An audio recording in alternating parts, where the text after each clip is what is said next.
আসসালামু আলাইকুম। আপনারা জানেন ২০২৪ সালে এক বিপ্লবের মধ্য দিয়ে স্বৈরাচার শেখ হাসিনা পতন হয়েছে। পতন হয়েছে এক জালিমের, পতন হয়েছে এক বোটচোরের। প্রিয় দেশবাসী, আপনারা জানেন যে এই বিপ্লবে প্রায় ২,০০০ মানুষ প্রাণ হারিয়েছে, শহীদ হয়েছে। প্রায় ৫০,০০০ মানুষ আহত হয়েছে। কারো হাত নেই, কারো পা নেই, কারো চোখ নেই, পঙ্গুত্ব জীবনবরণ করছে। এই ২,০০০ শহীদের মধ্যে আমাদের অনেক শহীদ সাংবাদিক রয়েছে, অনেক মিডিয়াকর্মী রয়েছে, যারা আমাদেরকে সাপোর্ট দিয়েছিল। বিশেষ করে ছোটো ছোটো মিডিয়াগুলো, অনলাইন পোর্টাল, ইউটিউবার, তারা আমাদেরকে সাপোর্ট দিয়েছিল। আমার সেই দিনের কথা মনে পড়ে, যাত্রাবাড়িতে শহীদ মিনারে যখন পুলিশ আমাদেরকে ঘেরাও করছিল, গুলি করা শুরু করছিল, অনেকগুলো মিডিয়াকর্মী আমাকে বলছিল, মিয়াজি ভাই আমাদের মাঝখানে আসেন, আপনাকে দেখতে পাবে না। সেদিন আমি মিডিয়াকর্মীদের আশ্রয় আমি রক্ষা পেয়েছিলাম সে শহীদ মিনারে, যাত্রাবাড়িতে। আমার অনেক মিডিয়া ভাইয়েরা যখনই কোনো ধরনের বিপদ দেখতো তখন বলতো, মিয়াজি ভাই ওইখানে যায়েন না, ওইখানে সমস্যা আছে। আমরা যেতাম, তারপরেও যেতাম, কিন্তু মিডিয়া ভাইরা আমাদের সতর্ক করতো। আমরা দেখেছি যে মিডিয়া ভাইরা কীভাবে জীবনের রিস্ক নিয়ে, গণমাধ্যম ভাইরা জীবনের রিস্ক নিয়ে, ইউটিউবারের জীবনের রিস্ক নিয়ে, পোর্টালের জীবনের রিস্ক নিয়ে তারা একবার পুলিশের সামনে থেকে আমাদের জন্য কাজ করেছে, দেশের জন্য কাজ করেছে, লড়াই করেছে, সংগ্রাম করেছে। আমি মনে করছি যে শুধুমাত্র ছাত্র জনতা নয়, ছাত্রজনতার বাইরে বৃহৎ একটি গোষ্ঠী যারা এই আন্দোলনকে সফল করেছিল, এই আন্দোলনের সবচেয়ে বড় ভূমিকা রেখেছিল। এদের ভূমিকা না থাকলে আমরা কখনোই হয়তো সফল হতে পারতাম না। কারণ অনেক বড় বড় চ্যানেলগুলো তারা বাসা থেকে বের হয়নি, অফিস থেকে বের হয়নি, তারা দূরে দূরে ছিল, তারা শেখ হাসিনা ম্যান্ডেট মেনেছে। কিন্তু এই যে আমাদের ভাইরা মিডিয়াকর্মী ভাইরা, যারা গণমাধ্যম ভাইরা, যারা ছোটো ছোটো ইউটিউব চালায় কিংবা পোর্টাল চালায়, তারা কিন্তু আমাদেরকে হেল্প করেছিল। কিন্তু দেখতে পাচ্ছি তাদের এই অবদান থাকা সত্ত্বেও, তাদের কন্ট্রিবিউশন থাকা সত্ত্বেও, জীবন রিস্ক নিয়ে তারা যে আমাদের জন্য হেল্প করছে এটুকু করা সত্ত্বেও, আর দেখতে পাচ্ছি অনেক জায়গায় মিডিয়াকর্মীরা আহত হচ্ছে, রক্তাক্ত হচ্ছে, নিহত হচ্ছে, শহীদ হচ্ছে। কেন কেন কেন? আমি মনে করছি যে এটা এই সরকারকে দায়ভার নিতে হবে। ডক্টর ইউনূস সাহেব, আপনাকে স্মরণ করে দিতে চাই, আমি মিয়াজি ওই আন্দোলনের একজন কেন্দ্রীয় সংগঠক, স্মরণ করে দিতে চাই যে আপনাকে আমরা এনেছি রক্তের বদলতে, শহীদের বদলতে। আপনাকে এনেছি ২,০০০ প্রাণের বিনিময়ে, ৫০,০০০ আহতদের বিনিময়ে, তাদের বিনিময়ে আপনি উপদেষ্টা হয়েছেন, অন্যরা উপদেষ্টা হয়েছে। অনেক উপদেষ্টারা তো আমরা চিনতে পারি না আগে তারা কোথায় ছিল, কোত্থেকে এলো, তারা উপদেষ্টা হয়েছে।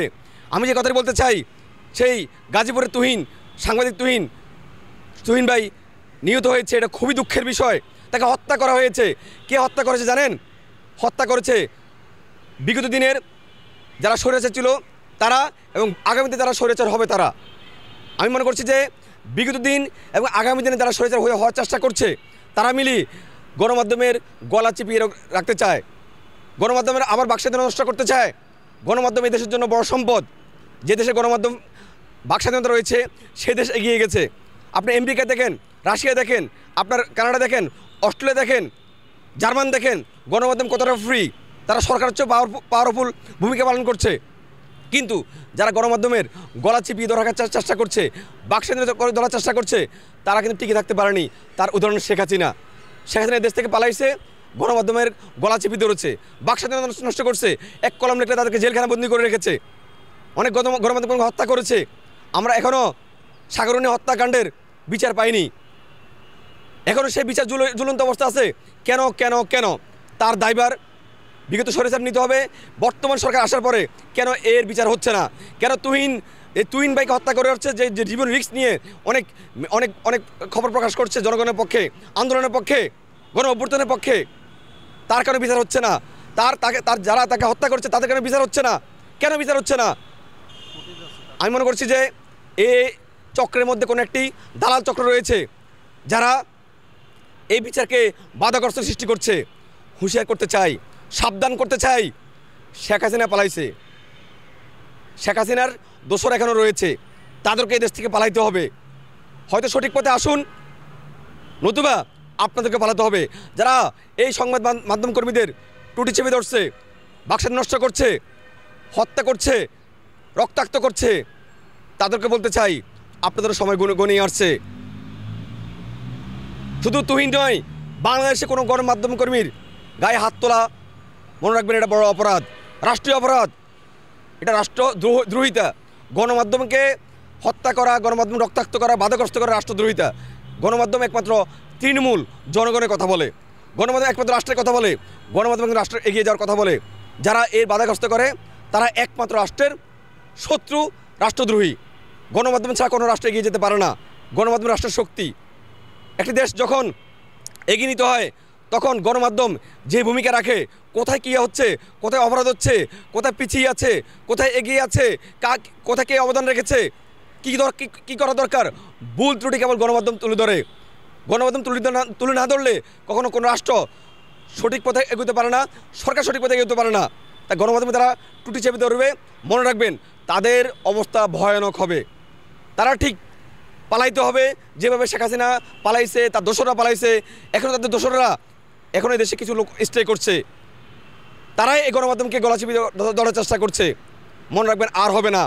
2024 সালে 5ই আগস্টে এক হাসিনার পতন হয়েছে, এক স্বৈরাচারের পতন হয়েছে। আমরা এই বাংলাদেশের জমিনে আর কোনো স্বৈরাচার তৈরি হতে দিব না, কোনো সন্ত্রাস তৈরি হতে দিব না, কোনো চাঁদাবাজ তৈরি হতে দিব না, দুর্নীতিবাজ তৈরি হতে দিব না। সাহস করবেন না, সাবধান হয়ে যান, সতর্ক হয়ে যান, সাহস করবেন না। গণমাধ্যম স্বাধীনভাবে কাজ করবে, জনগণের পক্ষে কাজ করবে, দেশের পক্ষে কাজ করবে। এদেরকে বাধাগ্রস্ত করলে আপনার অবস্থা ভয়ানক অবস্থা হবে, আপনার পরিণতি, শেষ পরিণতি খুব খারাপ হবে। আমরা চাই গণমাধ্যম স্বাধীনভাবে কাজ করুক, তারা এই দেশের পক্ষে কাজ করুক, এই দেশের পক্ষে তারা লড়াই করুক, কলম লিখুক, কথা বলুক। তা এই যে আমি আজ কথা বলছি, কেন কথা বলছি? কারণ হচ্ছে যে আমার এক ভাইকে হত্যা করেছে, এরকম অনেক গণমাধ্যম কর্মী ভাইরা শহীদ হয়েছে। তারা আমাদের সহযোদ্ধা, তারা শুধু সাংবাদিক কর্মী নয়, তারা আমাদের সহযোদ্ধা। আমাদের সহযোদ্ধার বিরুদ্ধে কোনো আচরণ করলে, আঘাত করলে আমরা প্রতিবাদ করব এবং আমরা রুখে দাঁড়াবো ইনশাআল্লাহ। ধন্যবাদ। আসসালামু আলাইকুম।